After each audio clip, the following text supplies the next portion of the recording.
Can you hear me, please? Oh, I can hear myself. All right, good. I guess we're gonna go ahead and get started, guys. We do have a couple of presentations today. I want to thank you all for coming today for our UFO event. I really appreciate y'all braving that weather.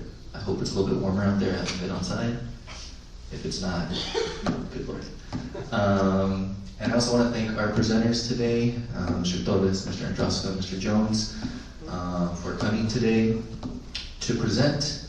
I'm not going to keep you guys here for 5 minutes. I'm not going to do a long introduction. So without further ado, Mr. Andrasko is going to be our first presenter, guys. Give him a round of applause.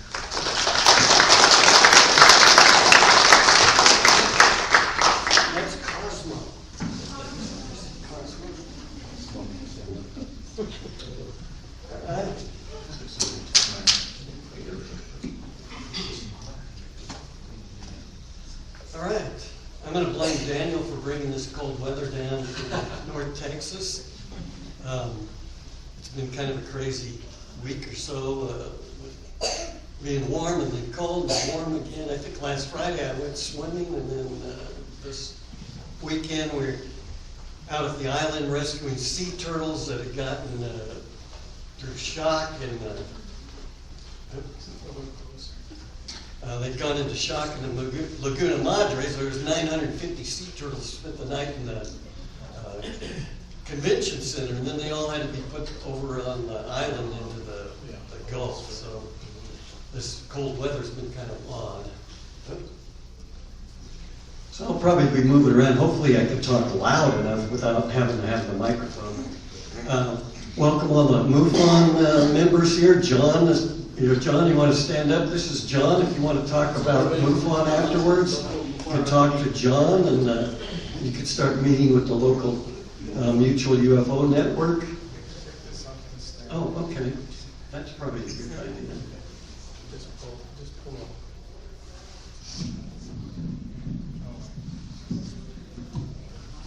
Okay. All right. Well, the last couple of weeks, there's been a lot of stuff about space. Of course, we have a SpaceX launch site right down near Brownsville. You can go down there and watch their rockets explode as they launch them out into outer space. And they're actually going to build a big shopping center and restaurant and everything right down there near the launch pad, so when they start launching, you can go down there and watch the launches and then spend your money in the SpaceX Super Center or whatever they're going to be building there. Yesterday, the Japanese landed on the moon. They put a little moon robot on there. It landed, but it landed kind of crooked on a hill, and so it's not really facing the sun as much as they want. So once the solar batteries go dead, probably they're not going to get much signal there. But they sent out a couple of little tiny rovers from this lander that they landed there. And then another one this week, I think it was a Perseverance flight that was by a private company. A lot of these private companies now are teaming up with NASA and helping pay for these space flights and satellites. It was supposed to land on the moon too, but something happened to the fuel cell, and they were running out of fuel, and the battery from the solar power wasn't keeping it up there, not enough power to land, so they circled the moon a couple times, and then they entered the atmosphere around Australia somewhere and burned up into pieces, and poor old Arthur C. Clarke, our science fiction writer, he didn't make it to the moon, but his ashes are spread all over the ocean near Australia somewhere now. So he did make it into space, but he's back on Earth now. So a lot of stuff going on with space, and so it kind of fits in what we're going to talk about today, and we're going to talk about UFOs, okay, our unidentified flying objects. And people have been seeing UFOs since way back, but we're going to talk mostly about what happened in the Wild West, and a lot of these sightings, these are documented sightings, happen right here in the Lone Star State. So we'll talk about a lot of those that happen right here in Texas. So let me try to get started. Just back up here for a second. Whoops, get my notes. Okay. So let's go on. All right, so people have been seeing UFOs since the Bible times. Even in the Bible, Ezekiel and some others recorded in the Bible seeing fiery objects, dragons in the sky, and fiery objects that came from the sky, and so many of them thought it was biblical signs from God that they were sending to the inhabitants of Earth when they saw these things. And then, of course, there's been many stories, cartoons, TV shows, and things about UFOs, and they made a movie, okay, about cowboys and aliens. So we're going to talk about real Wild West people and their sightings of UFOs and maybe some of their encounters with aliens. Okay, so let's get into it. Okay, this first one that happened in 1864. Let me get back to my notes here.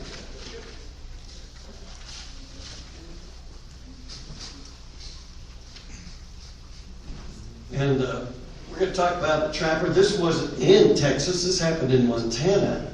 And we're going to try to kind of go in chronological order.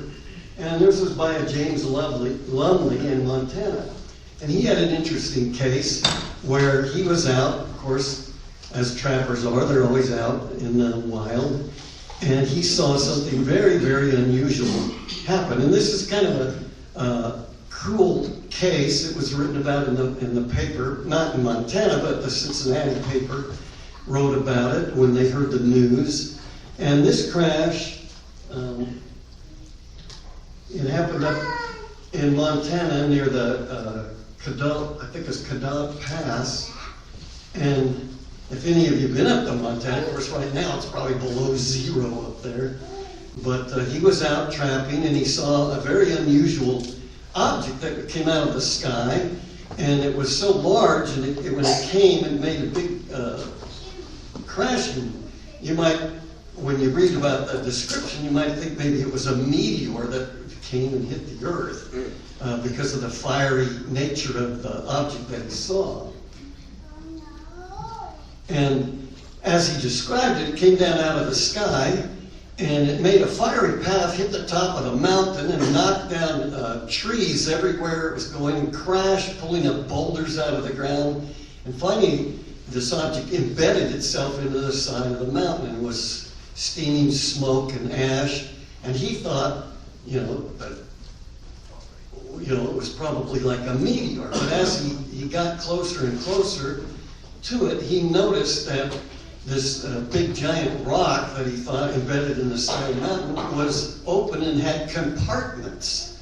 So he decided to get closer and investigate. And as he did and went inside, he saw there were different compartments. And on the side of one of the compartments was written what he described as hieroglyphs or hieroglyphic writing. Because people had heard about these kinds of things from ancient Egypt and biblical text about the style of their writing. And so he could not decipher any of it, so he described it. And there's kind of a picture of what he was describing, and it was recorded in the local newspaper of what he had seen. So this was a very unusual case in which this UFO crashed, tore up the ground where it landed, and then he was able to actually go inside this object, and he described the area where it landed. It apparently was so hot it turned rock to glass, and he described the smoothness of the stone and that, and there were pieces of the object all scattered all over the area there.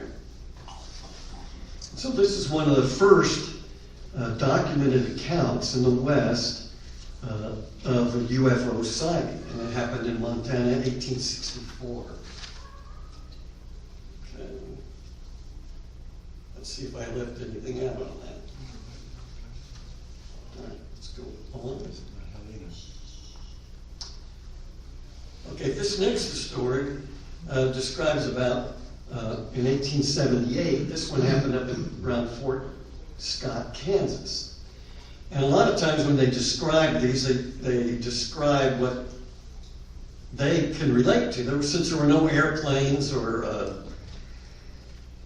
that nature at this time, they didn't know how to describe it. So they usually described it as looking like a giant bird or a serpent or a cigar shape. And later, a lot of them started describing them looking saucer shaped. So we ended up with the term of flying saucer. That was used even today. People talk about flying saucers. Now, this UFO account, it said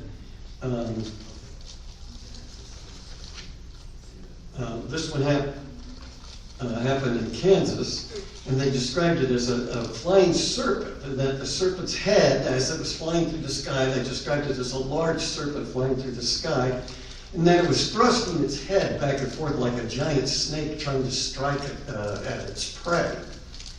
And so the newspaper there, they described this object as a flying serpent. And then later on, you'll see other people describing things of that nature, also using the terms of serpents, a flying serpent. And again, in the Bible, they talk about, I think it was Ezekiel who described him seeing flying serpents breathing fire and brimstone in the sky.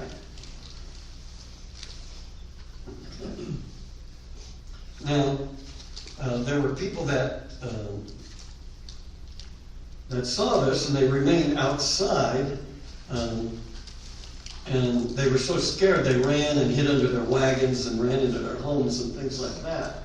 And they didn't come back out till the next day. They were so scared of what they had seen. Okay. And so this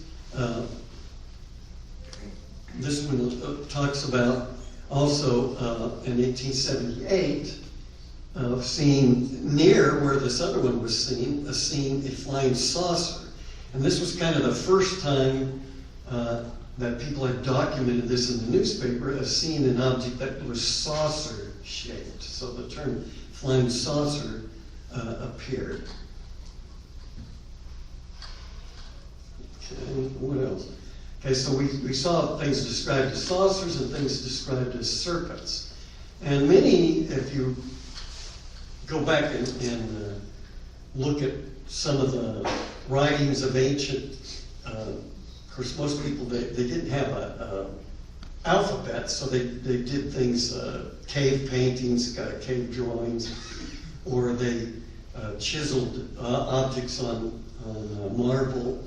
And a lot of times you'll see depictions of flying serpents. Even like the Aztecs had Quetzalcoatl, which was a flying serpent god that they said came from the sky and breathed fire and would cause destruction. Many, when they saw these things, they thought it was a good omens, and others thought these things were evil omens.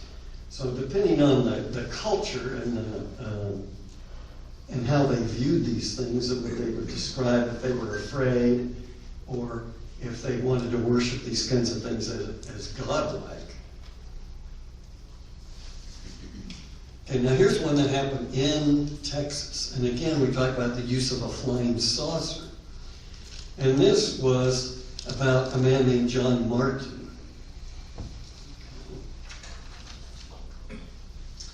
Now he was out hunting. He was on his property near Dallas. And he saw, it described as a dark object in the southern sky. And again, he described it as a flying saucer. He saw it directly over him, and apparently it was at great height.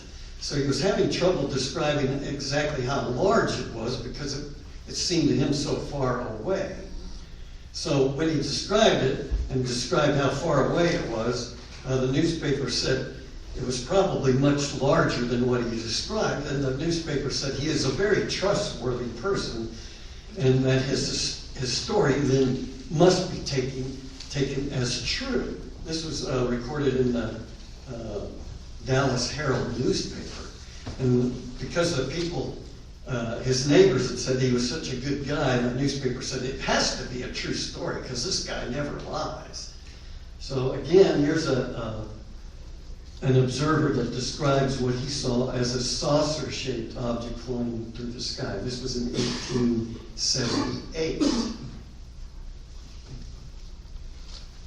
And this kind of shows it was north of Dallas where this occurrence took place at that time. Now, Dr. Hynek, he studied this case, and he was one that called the flying saucer a daylight disk because it was seen during the daytime. Now, most of the ones that we talk about in this book were sightings that took place in the daytime. When they have sightings at night, it's, unless the object is very close, most of them just took for granted that it was some celestial sign like a meteorite, a comet, or some other astronomical object or sign. Now this is a fun one. It's not necessarily about UFOs, but since the early times when this has been seen and documented, nobody has figured out what these unusual lights are. This takes place out in very West Texas, and the story that was first documented about this was by a cowboy named Robert Ellison.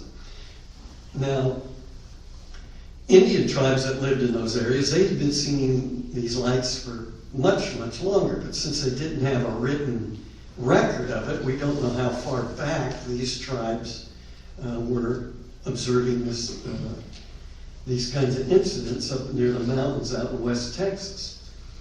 Now, these ghost lights, that they're sometimes called, occur almost on a nightly basis out in Marfa. In fact, the state of Texas has put up a rest stop there with a marker so that people could stop there at night when they're traveling out towards New Mexico and out towards California that way.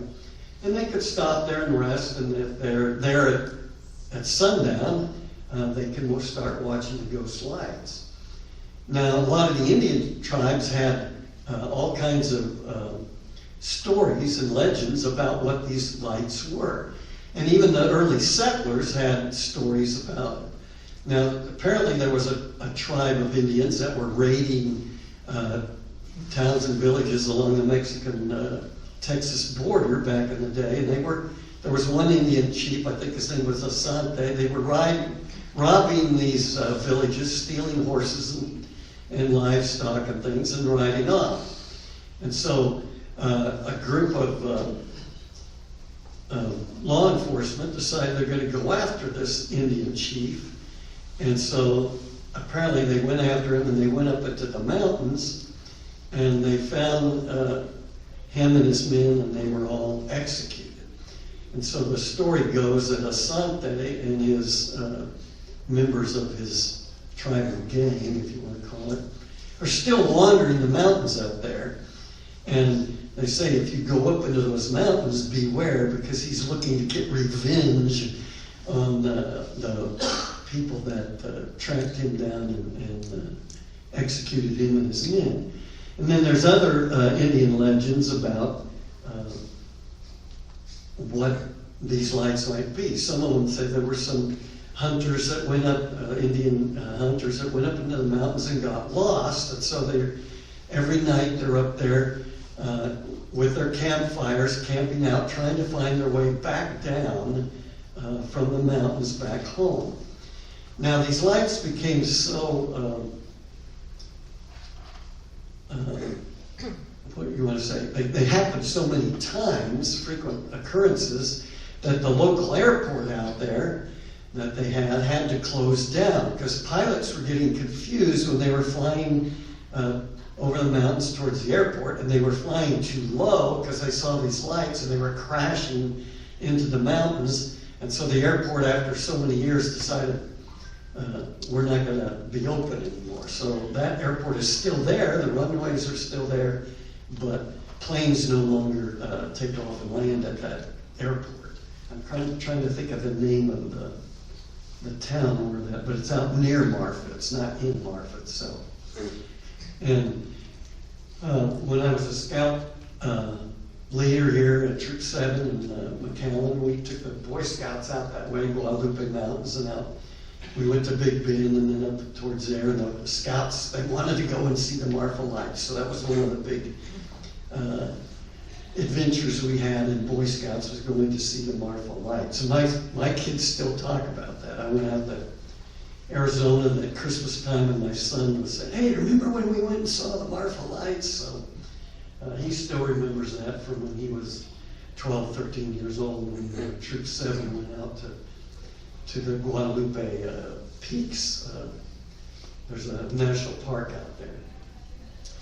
So if you want to see something strange and you're driving out to maybe Phoenix or out to California that way, and you're driving out, stop.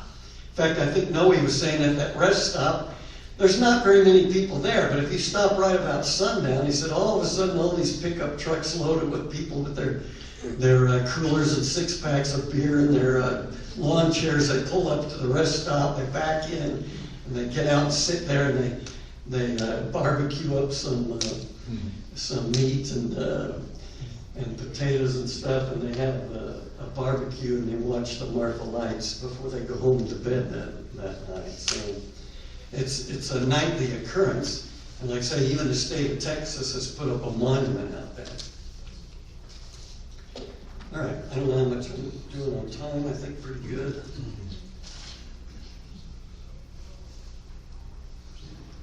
Okay, this is kind of a map that shows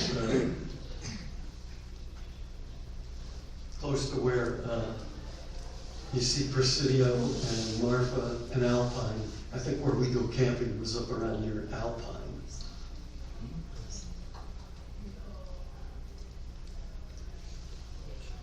Okay, and this is a little video. Will this video run, Noe? I can't remember.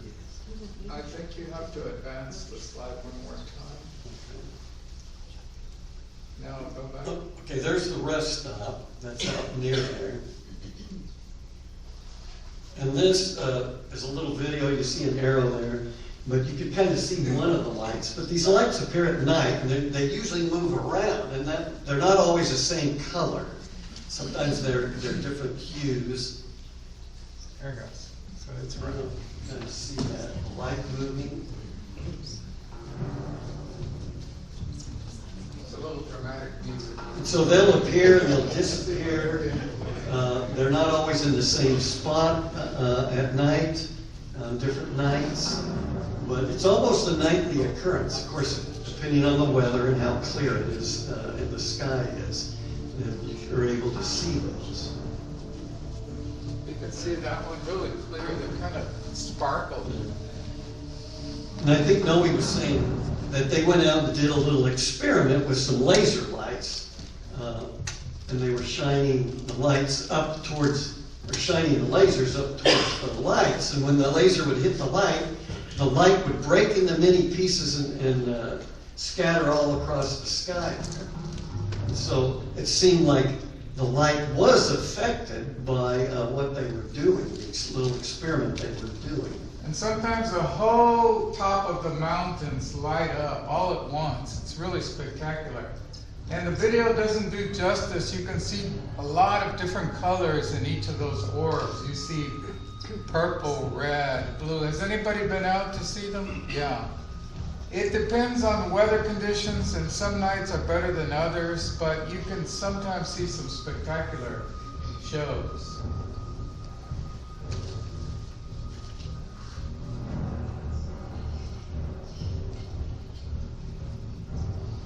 And so, like I said, those have been seen. Of course, they were documented in the late 1800s by local newspapers and things. But like I say, there's many legends that go way farther back than what has been recorded by, more modern. The state has coin-operated telescopes. Oh, okay. So take your binoculars, take a telescope with you, and look out. You can go forward. Okay.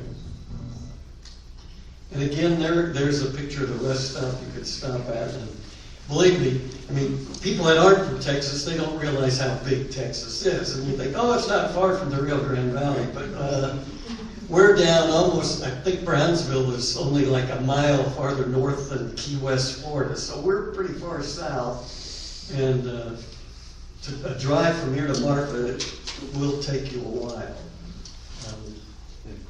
to get out that way. But it is here in the great state of Texas. And later, Daniel's going to talk about another place that the state of Texas has put a monument up, and that has to do with UFOs. Okay, this one's about cowboys. And here we go, cowboys and aliens. If I got the right one, no, that's 1881.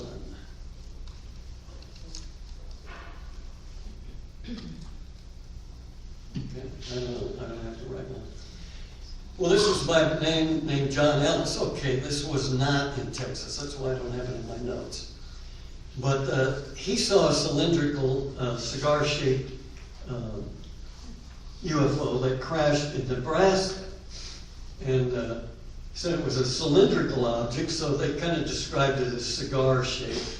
And this is another one where it crashed, and he actually got to go out and see the crashed vehicle or UFO where it had crashed. And he described seeing cogwheels inside the object, is what he described as being part of the mechanism, I guess, what was driving these the ship. And that's how he described it. And he also described seeing hieroglyphs inside of this object. Now, it wasn't until much later that, I mean, there were balloons in those days, hot air balloons and that, but it wasn't until much later when Zeppelins and these kinds of airships like a Hindenburg started flying. And they, instead of using hot air, they were using different kinds of gas, nitrogen, hydrogen, different types of gas to float these airships. And it turns out it wasn't a very good idea because they were extremely flammable and could explode if they were struck by lightning or even created static electricity, could set these off. And of course, everybody knows about the Hindenburg tragedy that happened to that giant airship. But, you know, there weren't really airships like that in those days. So when they describe these things, it sounds kind of like they're talking about things that didn't take place till a much later time. So they didn't have anything other than, you know, what they were used to describe things. And I think it's kind of funny because I'm kind of a James Bond fan, and I watch all these old James Bond movies. And when you watch the old movies, Sean Connery and that back in 1965 and that, they always had the latest gadgets, you know. Well, stuff that were the latest gadgets in 1965, kids in elementary school are carrying around in their pockets now, you know. They had car phones and knives that were coming out of your shoes and stuff. And kids now, they're walking around with iPads and you know, phones and stuff, and they're doing stuff that nobody could have really imagined in 1965 unless you were a science fiction writer. Now, some of our earliest science fiction writers, like H.G. Wells, started writing stories about aliens coming to Earth, like the War of the Worlds. And when he described, he was talking like the one guy where when the spaceship crashed, people thought it was a meteor until the aliens started coming out and attacking the people of Earth. So when they first saw it, you know, they didn't believe that it was an aircraft. So when people described things in those days, they didn't have anything to go by other than, you know, things that they were familiar with. And here's one that Daniel, he likes to talk about, is Bigfoot. Now, what has he got to do with UFOs? Well, there's been many stories, especially from Native American tribes, about these, they called them silver moons, that would come down, and they said there were people on board these moons, and they got close to the Earth, they dropped these big giant, they call them crazy bears, out of their flying moons. That's because they described it as a moon-shaped thing. And so what has Bigfoot got to do with that? Well, I was watching Star Wars the other day, and I saw this guy, Chewbacca. I thought, hey, I wonder if that's where he got the idea for that Chewbacca. He could talk and walk and fly a spaceship, but apparently they would leave these crazy bears, several, sometimes several at a time, sometimes just one, and that the Indians there, they thought that these were a good omen. And the one Indian tribe, a guy, he had been living with this Indian tribe, or Native American tribe, and learned the language and stuff. And he noticed one day that they were carrying large amounts of raw meat up to this cave and were leaving it. So he decided, he said, what are you guys doing? Why do they're taking deer and bear meat and stuff up and leaving it in front of this cave. And they said, oh, we're feeding the crazy bear. And he thought they were talking about, like a grizzly or a black bear or something. So he asked if he could go with them one day, and they said, sure. So they went up, and they didn't really approach the beast. They went to the front of the cave and left it. So he stayed around, and he saw this beast come out, and it wasn't a bear at all. He said it looked like a large human, but that its neck, it seemed like his head was connected to his body without a neck. And then he had large human-type hands and feet, and then he would come out and take the meat and then go back into the cave. Well, the Native Americans thought he was a good thing and a protector of someone that would protect their tribe from evil, and so they would go and they said, oh, these ships come down and drop these guys off from time to time. Now, he didn't know, he had only seen the one, and they talked to him about the one, but they said that there were others. Now, this all happened up near Redwood country up in Northern California. And so even for today, people have had sightings up in that area of what we tend to call Bigfoot. But America's not the only place where they have these kind of sightings. They have them in Asia and up in the mountains of Europe and the Himalayas and other places. People describe seeing things like what the Native Americans call crazy bears. And it kind of gives an idea of where this guy was living with the Native Americans when he encountered this crazy bear, and he went on later to describe it to the local newspaper people. Now, whether he ever went back to see, it was never recorded. We just had that one story that he told the local newspaper. And when he described it, if you go up to Humboldt, they have this statue of the Bigfoot, and according to how he described it back in the 1800s. And when he went to the cave, he saw this crazy bear sitting cross-legged like a man. So he knew right away it wasn't a bear when he observed this crazy bear. Okay, now this is another interesting one, and this one happened in Arizona and not Texas. And this took place in the late 1800s, 1890, and it talks about these cowboys that saw this giant bird-like creature, and they described it as being about 100 feet across, and they began shooting at it. And they kept at it until they finally wounded it, and it landed on the ground, and then they kept going up until they shot it until it was dead. And they wouldn't approach it until after it was dead. And the way they describe it looks like a pterodactyl, or whatever they call these flying dinosaurs. Now, could a flying dinosaur be found in the 1800s? I mean, as far as we know, I mean, we're getting more and more evidence about dinosaurs and prehistoric mammals that with global warming, they're finding more and more of these frozen in glaciers and some of them pretty intact. Not only prehistoric mammals, but prehistoric people. They've been finding more and more of. But this was described as a dinosaur. Now later, a photograph came up of some cowboys holding up a creature that looked to be about 36-foot wingspan. But apparently the photograph, this was later in the 1890s, and some of the stories, in fact, one of the pictures that was taken supposedly happened before this, so we know it wasn't this sighting they were talking about.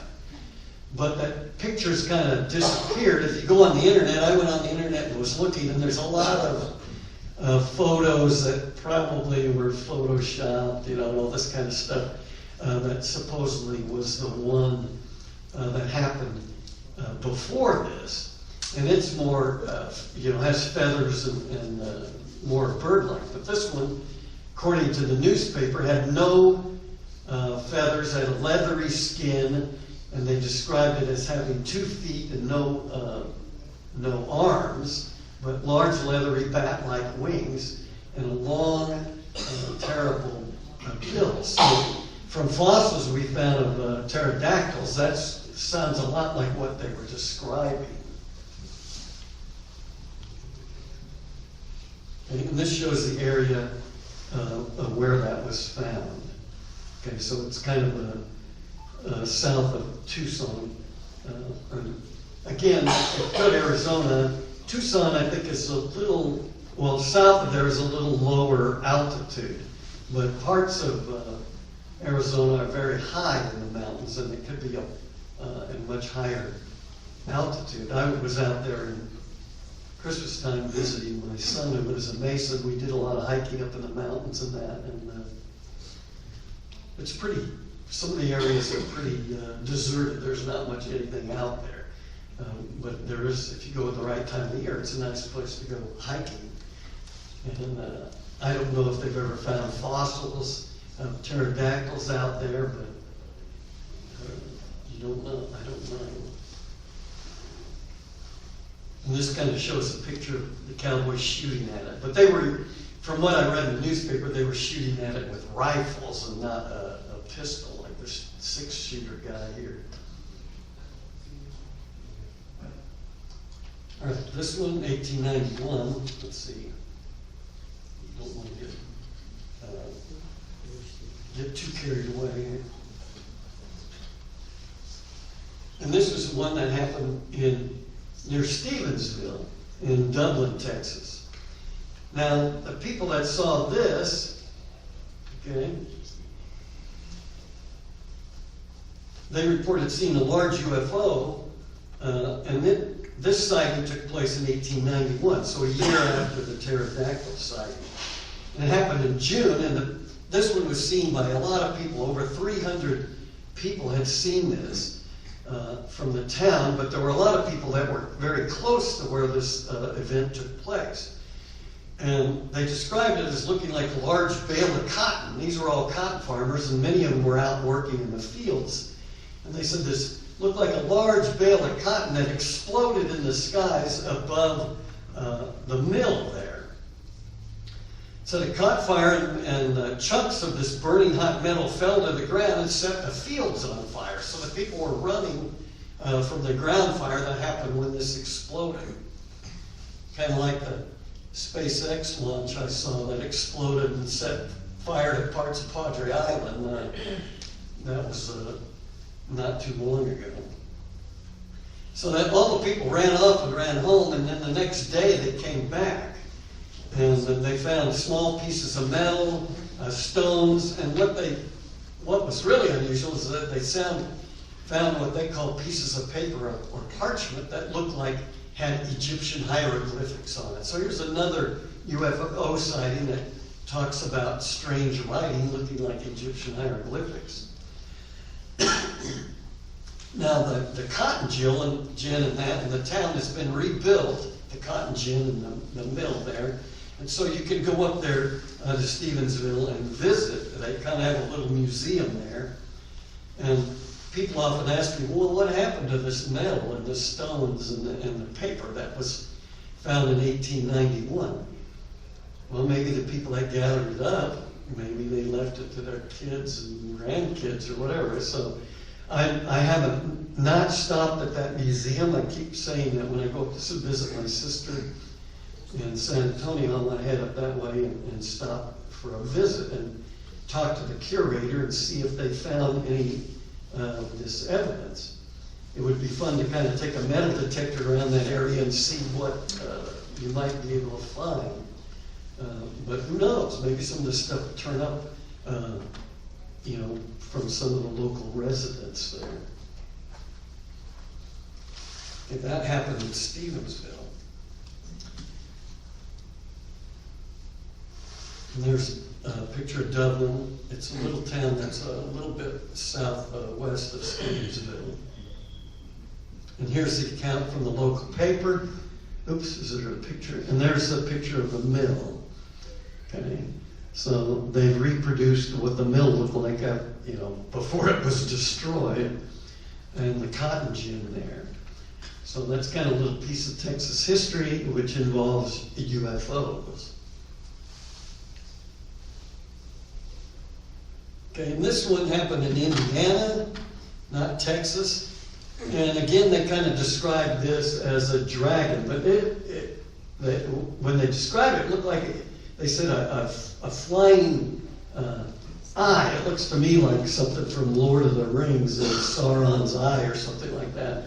But the way they described it, and it was flying, and this was seen by many, many people, and it was described in the local paper there in Crawfordsville, Indiana, which is a town near Indianapolis. And they described this as hundreds of fins sticking out and a great flaming eye. So, you might describe it, as a giant, like a flying eel you might see swimming in the ocean, with all the fins sticking out from side to side.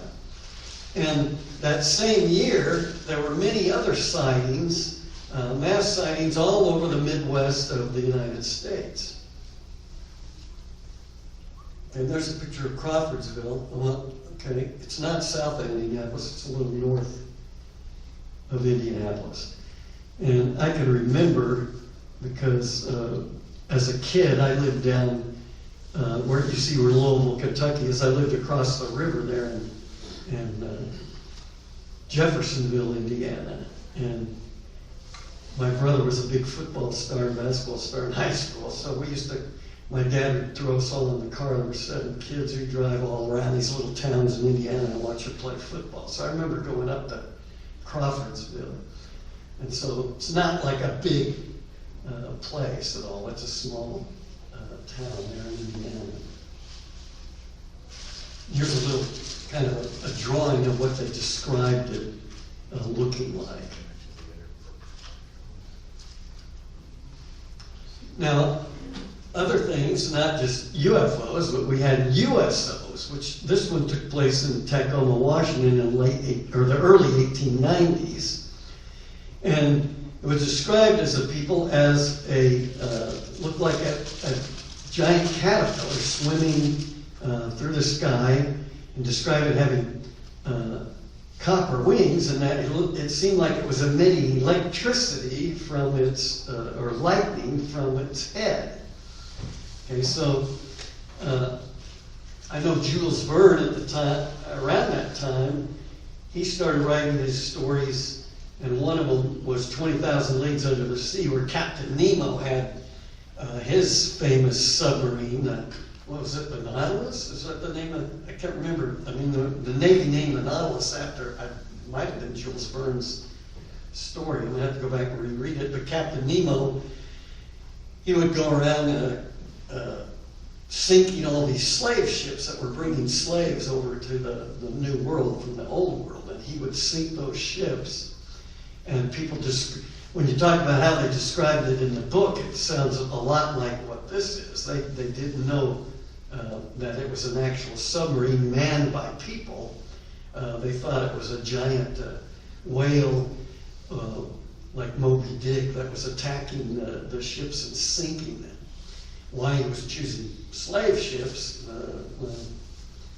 you can find out in the story. Okay, so that was one that took place up in Tacoma, Washington, which is up near Seattle. And they have some Navy bases up there, and in fact, there's kind of a map there. It's on the Sound, Puget Sound, and it's not too far south of Seattle.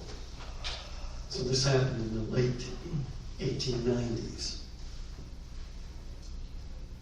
And here's kind of a rendition of what they described it looking like, a giant sea serpent, but it had antlers type antenna on the top that seemed to emit electrical charges or lightning kind of as they described it.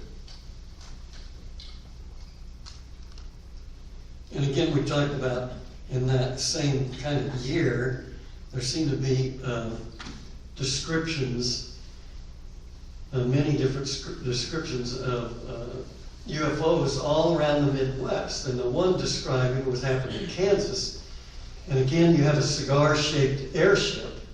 And this one, it had, the witnesses described it as having a carriage underneath it, kind of like the airships and the Zeppelins that came about later. And that as they looked up, they could see people inside looking out these windows. Now, the odd thing was they came down and they were stealing cattle and taking them up into the air. Maybe they were hungry aliens and wanted something to eat, or maybe they wanted to take back take some experiments on earthly animals. I'm not sure, but the cowboys that described this said that the spaceship was stealing their cattle and carrying it away. And this happened almost up into the 1900s. So again, this one happened in Kansas, not in Texas. Now, is that the end? Or are there still sightings taking place today? Well, a famous case that happened here in Texas is the one that happened in Aurora, Texas. And this was, what was the year? I'm not sure the year, but I'm not going to talk about that one because our next speaker is going to go into more detail about the Aurora incident. Knowing I've been up to Aurora several times to visit, and it's a very interesting place that you can go to and visit. Anytime you're up, if you're heading up to the Midwest, up Panhandle country, up to Oklahoma, or up that way, you could stop. Or even if you go to Dallas, you can head over towards Aurora. Now, is this the end of sightings? No. I mean, I only went up to about the year 1900, and these are all documented cases. Many of them took place right here in Texas. So we need to keep our eyes open to the sky.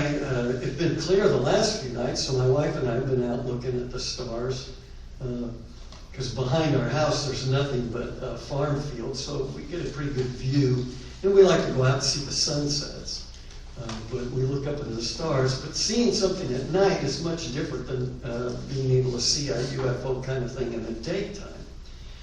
Now, one of the things that you can do, especially if you talk with some of your MUFON members, if you see something unusual and you're able to maybe grab your phone and take a picture, you might want to make sure when you take the picture to jot down the time of day, the date, the time of day, and have some other kind of object, if you're taking a video or a picture, in the picture, so whatever object you're filming, you get kind of a perspective on how big it is or how far away it is. I know with our camera, we tend to use just our our phone cameras anymore.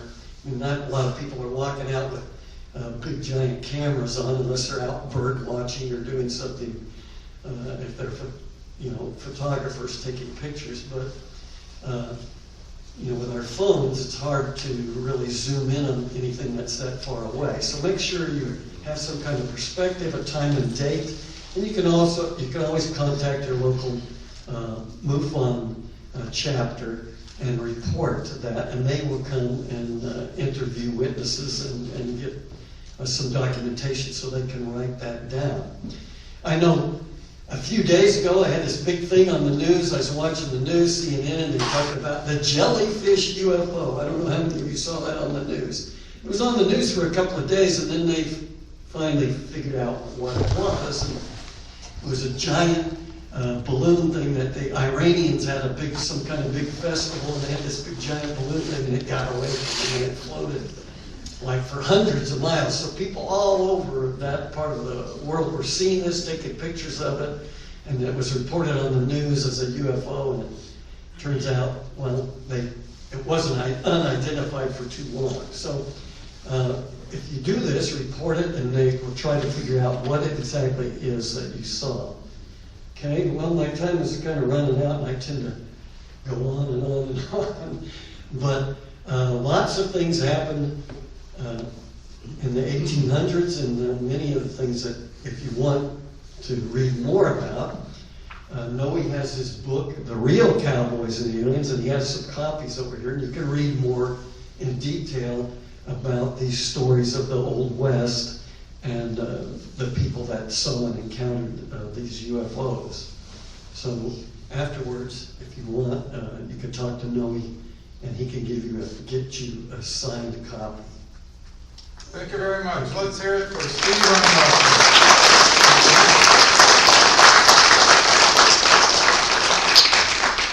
Steve and I were both librarians at McAllen High School for many years together, and he helped me with some of the research for these old-time stories. And I figured out right away that he has a great love of telling stories from the old days and the Old West. So he was a big help. I want to mention, I wasn't sure if the folks from Edinburgh UFO Festival would come or not, but they were able to make it.